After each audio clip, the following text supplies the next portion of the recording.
Episode 127 पति पत्नी और वो। मिहिर और मुग्धा चुपचाप शांति से बैठे हुए नाश्ता कर रहे होते हैं। तभी वो लड़का जिसके कमरे से मिहिर को मुग्धा मिली थी, वो वापस उनके टेबल के सामने आकर खड़ा हो जाता है। अपने टेबल पर किसी की आहट पाकर मिहिर उस लड़के की तरफ देखता है और मुग्धा भी उस लड़के की ओर देखने लगती है।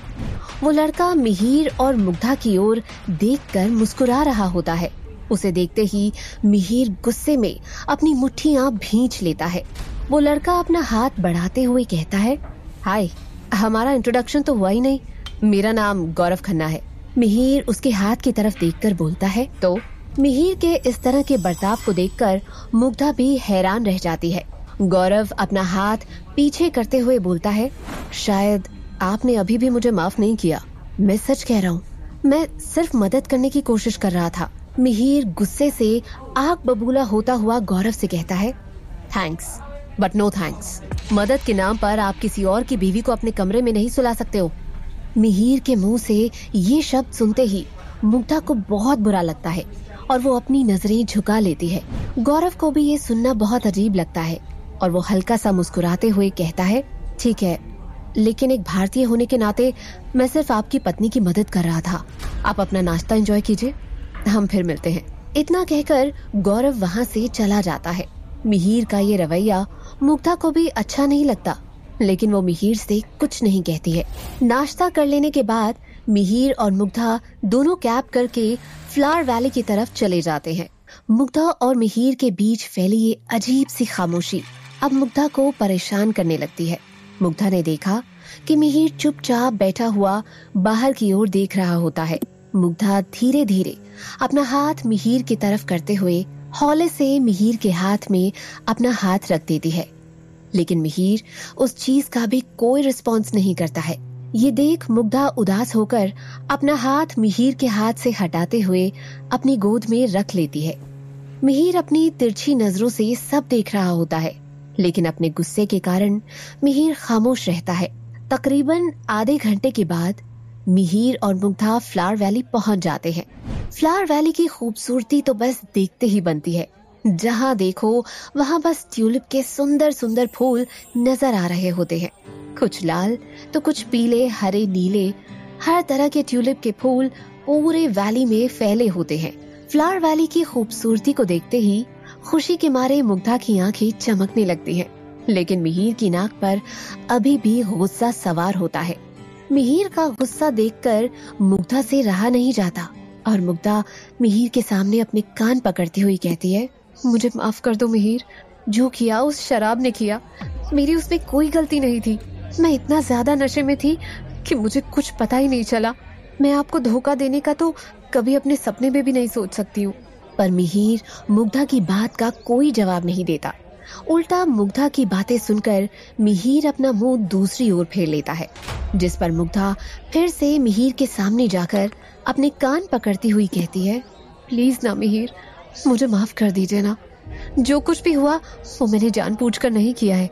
क्या आप अपनी मुग्धा को अनजाने में हुई उस गलती के लिए माफ नहीं कर सकते? मिहिर बिना कुछ कहे मुग्धा की आंखों में देखता रहता है। मुग्धा की आंखों में मासूमियत और मिहिर से दूरी की उदासी साफ साफ दिखाई दे रही होती है।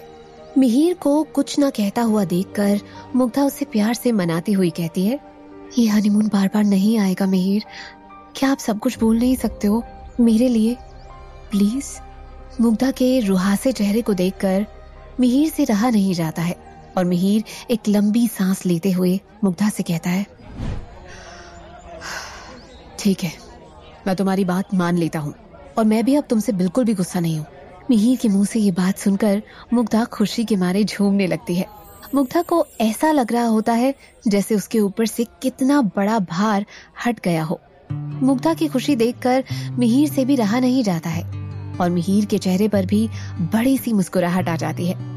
मिहिर और मुग्धा दोनों हाथ पकड़े फ्लावर वैली की खूबसूरती का लुत्फ उठा रहे होते हैं।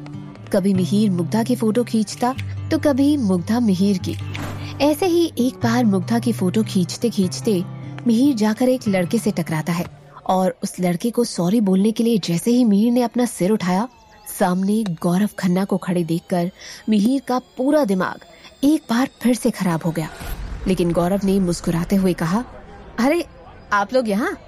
जिस पर मिहिर अपने गुस्से को काबू में करते हुए कहता है, तुम हम लोगों का पीछा कर रहे हो क्या? जहाँ हम जाते हैं वहीं मिल जाते हो, क्या प्रॉब्लम क्या है तुम्हारा? मिहिर की बात सुनकर गौरव मुस्कुराते हुए कहता है, अरे नहीं नहीं, मैं तो यहाँ घूमने के लिए आया हूँ, और वैसे भी अगर आपको लगता है मैं आप लोगों का पीछा कर रहा हूँ तो ये बात तो मुझे भी लग सकती है कि आप लोग भी मेरा पीछा कर रहे हैं। हम लोग तुम्हारा पीछा करेंगे, stay away from us, Mihir ने एकदम रूडली जवाब देते हुए कहा। इतना कहते ही मिहिर मुग्धा का हाथ पकड़कर वहाँ से जाने ही वाला होता है कि मुग्धा बोल पड़ती है, मिहिर आप ऐसे क्यों बात कर रहे हो? मुग्धा की ये बात सुनते ही मिहिर का खून खौल उठता है। तुम्हें ज्यादा तकलीफ हो रही है? अगर तुम्हें उस लड़के के साथ जाना है तो तुम मुझे साफ बोलकर जा सकती हो मुग्धा। मुग्धा ये सुनते ही हैरान रह जाती है और बोलती है, मेरा वो मतलब नहीं है मिहिर, लेकिन आप ऐसे बिल्कुल नहीं हो जैसा कि आप बर्ताव कर रहे हो। मिहिर और मुग्धा को यूं लड़ता हुआ देखकर गौरव बीच में बोलता है, अरे रुकिए रुकिए, आप लोग मेरी वजह से खामखा झगड़ा मत कीजिए। मैं स्विट्जरलैंड ऑफिशियल काम से आया हूँ, इसलिए सोचा कि यहाँ थोड़ा घूम भी लूं, लेकिन मेरा कोई इरादा नहीं है आप लोगों का पीछा करने का या आपके बीच कोई प्रॉब्लम क्रिएट करने का, इसलिए मैं ही यहाँ से चला जाता हूँ। इतना कहकर गौरव फ्लावर वैली से चला जाता है। गौरव के जाने के बाद मिहिर बहुत मुश्किल से अपने गुस्से को कंट्रोल करता है और अकेले ही आगे चल पड़ता है, जिसे देखकर मुग्धा भी उसके पीछे चल पड़ती है। मिहिर और मुग्धा उसके बाद दिन भर बस स्विट्जरलैंड के खूबसूरत मैदानों और हरी भरी वादियों में घूमते रहते हैं। शाम को थक हार कर मुग्धा ने मिहिर से कहा, मुझे बहुत जोरों से भूख लग रही है। अब तक मिहिर का गुस्सा थोड़ा शांत हो चुका होता है और वो मुग्धा की बात सुनकर आसपास के लोगों से रेस्टोरेंट के बारे में पता करता है और फिर मुग्धा को उस ज्यूरिख शहर के सबसे सुंदर रेस्टोरेंट में लेकर जाता है। वो रेस्टोरेंट शहर के बीचों बीच होता है, लेकिन वहाँ जाकर ऐसा लगता है जैसे हम शहर के बाहर आ गए हों। वेटर मिहिर और मुग्धा को लेकर उस रेस्टोरेंट के ओपन एरिया में जाता है, जहाँ हर जगह टेबल पर कैंडल लाइट का इंतजाम किया होता है। उस रेस्टोरेंट की खूबसूरती बस देखते ही बनती है। मुग्धा इस रेस्टोरेंट की खूबसूरती देखकर बहुत खुश हो जाती है और मिहिर के हाथों में हाथ डालते हुए बोलती है, कितनी अच्छी जगह है ना मिहिर, पापा ने स्विट्जरलैंड का ट्रिप प्लान करके हमें कितना अच्छा गिफ्ट दिया। ये सुनते ही मिहिर का गुस्सा और बढ़ जाता है, लेकिन वो खुद पर काबू करते हुए बस मुस्कुरा देता है। स्वीडिश खाने का स्वाद लेते हुए मिहिर और मुग्धा आपस में थोड़ी बहुत बातें भी कर रहे होते हैं। मिहिर मुग्धा के सामने अब एकदम नॉर्मल लग रहा होता है, जिसे देखकर मुग्धा को मन ही मन बहुत खुशी महसूस हो रही होती है कि चलो अच्छा है कि मिहिर अब उससे नाराज नहीं है। रेस्टोरेंट में खाना खाकर मिहिर और मुग्धा जैसे ही बाहर निकलने ही वाले होते हैं कि तभी मिहिर कहता है, नहीं रुको मुग्धा, मुझे ना शराब पीने का मन हो रहा है। मुग्धा कुछ बोल पाए उससे पहले ही मिहिर वेटर को वोडका लाने का ऑर्डर देते हुए कहता है, वेटर ऐसी वोडका लाना जिसे पीकर मैं कम से कम अपने दिल की बेचैनी को शांत कर सकूं। मिहिर की बात सुनकर मुग्धा मिहिर को रोकते हुए कहती है, आप शराब क्यों पीना चाहते हैं? कल ही शराब पीने के कारण कितनी सारी बातें हो गई और आज आपको फिर से शराब पीनी है। कल तुम्हारा मन था शराब पीने का, तुम्हें मजा करना था, आज मेरा मन है शराब पीने का, मुझे अपने दिल को शांत करना है। सुना है शराब सारे गम को भूलने में मदद करती है, मुझे भी अपने जहन की कल रात की यादें मिटानी है, नहीं तो मुझसे चैन से जिया नहीं जाएगा। मिहिर ने मुग्धा की आंखों में देखते हुए जवाब दिया। मिहिर की बात सुनकर मुग्धा कुछ नहीं कहती है, लेकिन उसे मन ही मन बहुत दुख होता है। मिहिर मुग्धा से पूछता है, तुम भी पियोगी ना मुग्धा? मुग्धा नम आंखों से मिहिर की आंखों में देखती हुई कहती है, कभी नहीं मिहिर, जिस शराब की वजह से हम दोनों में इतनी गलतफहमियां हो गई हैं, उस शराब को तो मैं जिंदगी में दोबारा कभी हाथ नहीं लगाऊंगी। मिहिर इस बात का कोई जवाब नहीं देता और एक उदासी से मुग्धा के चेहरे को देखता रहता है। मुग्धा को ये समझ आ गया होता है कि मिहिर अब किसी की भी बात नहीं मानने वाला है। वेटर के ड्रिंक्स लाने के बाद मिहिर जैसे ही पहला पैग पीता है, उफ, अब पड़ी है मेरे दिल को ठंडक। कितनी लाजवाब चीज बनाई है बनाने वाले ने, दिल के गम को पल में खत्म कर देती है। मुग्धा मिहिर की इस बात का कोई जवाब नहीं देती है। लेकिन मिहिर एक के बाद एक पैग पर पैग पिए जा रहा होता है और मुग्धा चुपचाप बैठी बस मिहिर को शराब के नशे में डूबते देख रही होती है और उसकी आंखों से लगातार आंसू बहे जा रहे होते हैं। आखिरकार जब मिहिर की हिम्मत जवाब दे देती है तब मिहिर लड़खड़ाता हुआ अपनी चेयर से उठता है और मुग्धा को देखते हुए कहता है, तुम ही हो मेरी इस हालत की जिम्मेदार मुग्धा, सिर्फ तुम। मेरी जिंदगी मेरी मुग्धा ने किसी गैर आदमी के साथ रात बिताई है। इतना कहकर मिहिर एक तरफ लड़खड़ा कर गिरने लगता है। ये देखकर मुग्धा तुरंत मिहिर को संभाल लेती है। मिहिर, संभालो खुद को।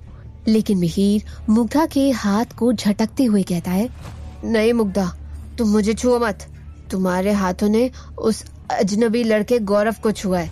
मुझे तुम्हारे पास से उस गौरव के होने का एहसास होता है। मुग्धा की आंखें मिहिर की बातें सुनकर नम हो जाती हैं, लेकिन मुग्धा फिर भी मिहिर की बातों को अनसुना करते हुए मिहिर को सहारा देकर जैसे तैसे खींचते हुए उस ओपन रेस्टोरेंट से बाहर लेकर आती है। मिहिर का बड़बड़ाना अभी भी चल ही रहा होता है। मुग्धा रोड पर मिहिर को संभालती हुई बड़ी मुश्किल से आगे बढ़ती जा रही है। मिहिर बार बार मुग्धा को खुद से दूर करते हुए कहता है, तुम जाओ मुग्धा, जाओ। तुमने मेरे प्यार की बिल्कुल भी कदर नहीं की। मैंने तुमसे खुद से भी ज्यादा प्यार किया और तुमने मेरे प्यार को यूं ही किसी और के नाम कर दिया। मिहिर की कड़वी बातें जैसे मुग्धा के सीने में किसी खंजर की ही तरह चुभ रही होती हैं। उसकी आंखों से आंसू बहते जा रहे हैं। मिहिर नशे की हालत में मुग्धा का चेहरा अपने दोनों हाथों से पकड़ते हुए कहता है, अगर तुमने मेरा दिल तोड़ना ही था मुग्धा, तो तुमने मुझसे दिल लगाया ही क्यों? ये कहते कहते मिहिर और मुग्धा दोनों की आंखों से आंसू बहते जा रहे हैं। मिहिर को जवाब देते हुए मुग्धा ने सिसकियां लेते हुए बोला, मैंने आपका दिल नहीं तोड़ा मिहिर, आप मुझे गलत समझ रहे हैं। आपको क्या मुझ पर थोड़ा सा भी भरोसा नहीं है मिहिर, अपनी मुग्धा पर? मुग्धा को खुद से दूर करते हुए मिहिर कहता है, मुझे तुम पर भरोसा है मुग्धा, लेकिन उस लड़के पर मुझे बिल्कुल भरोसा नहीं है। न जाने रात भर उसने तुम्हारे साथ क्या क्या किया होगा। मुग्धा मिहिर को समझाते हुए कहती है, ऐसा कुछ भी नहीं हुआ है मिहिर, अगर कुछ भी हुआ होता तो सबसे पहले मुझे ही पता चलता। लेकिन मुग्धा की बात को बीच में काटते हुए मिहिर जोर जोर से हंसने लगता है और बीच सड़क में बैठ जाता है। आसपास से गुजर रही गाड़ियां भी मिहिर को इस तरह से हरकत करता देख रुक रुक कर देखने लगते हैं। मुग्धा मिहिर के इस तरह के बर्ताव को देखकर शौक में आ जाती है। तभी अचानक मिहिर जोर जोर से रोने लगता है और ये देखकर मुग्धा भागकर उसके पास जाती है और घुटनों के बल बैठकर उसे गले लगते हुए बोलती है, प्लीज मिहिर, संभालिए खुद को। मैं आपसे सच कह रही हूँ, उस लड़के ने मेरे साथ कुछ नहीं किया है। ये सुनते ही मिहिर मुग्धा को हल्का सा धक्का देते हुए कहता है, हम लोग कल इतने नशे में थे, हमें क्या पता था कि हमारे साथ क्या हो रहा है। उस लड़के को तुमसे इश्क हो गया है, तभी तो हमारे पीछे पीछे आ रहा है वो, और ये इश्क बेवजह तो नहीं हुआ होगा ना। इतना कहते ही मिहिर सड़क पर खड़ा होकर जोर से चिल्लाता है, मेरी बीवी मुग्धा से किसी गैर आदमी को इश्क हो गया है, इश्क हो गया है उससे। लेकिन मुग्धा ये सुनकर बस रोई जा रही है और मिहिर को कसकर गले से लगा लेती है। मिहिर मुग्धा को दूर करते हुए कहता है, इतना भोला चेहरा और इतनी गंदी नियत, कोई तुमको देखकर कह भी नहीं सकता कि तुम ऐसा भी कर सकती हो। मैंने क्या बिगाड़ा था तुम्हारा? हर समय तो बस तुम्हारा साथ दिया, खुद से भी ज्यादा तुमको प्यार किया, पर तुमने एक ही रात में मेरा प्यार, मेरी केयर, मेरी परवाह सब भुला दिया। अगले ही पल मिहिर मुग्धा को उसके बालों से पीछे खींचते हुए उसके चेहरे, उसके होंठ, उसकी गर्दन पर किस करने लगता है। मुग्धा हैरान होती हुई मिहिर को रोकती है, यहाँ नहीं मिहिर, सब लोग हमें ही देख रहे हैं, चलो होटल चलते हैं। ये सुनते ही मिहिर बौखलाकर हंसने लगता है। हाँ, अब तो तुम्हें मिहिर खुराना के इश्क करने से भी दिक्कत होने लगी है। हाँ, ऐसा हो भी क्यों ना, क्योंकि अब तो तुम्हें उस गौरव का इश्क जो भाग गया है। इतना कहकर मिहिर मुग्धा को धक्का देकर अकेला ही लड़खड़ाते हुए कदमों के साथ आगे बढ़ जाता है और मुग्धा वहीं सड़क पर बैठी रोई जा रही होती है। तो क्या होगा कहानी में आगे? क्या मिहिर और मुग्धा अब एक दूसरे से अलग हो जाएंगे? क्या ये हनीमून उनके रिश्ते को यहीं खत्म कर देगा, या मुग्धा अपने प्यार को इतनी आसानी से खुद से अलग नहीं होने देगी? जानने के लिए सुनिए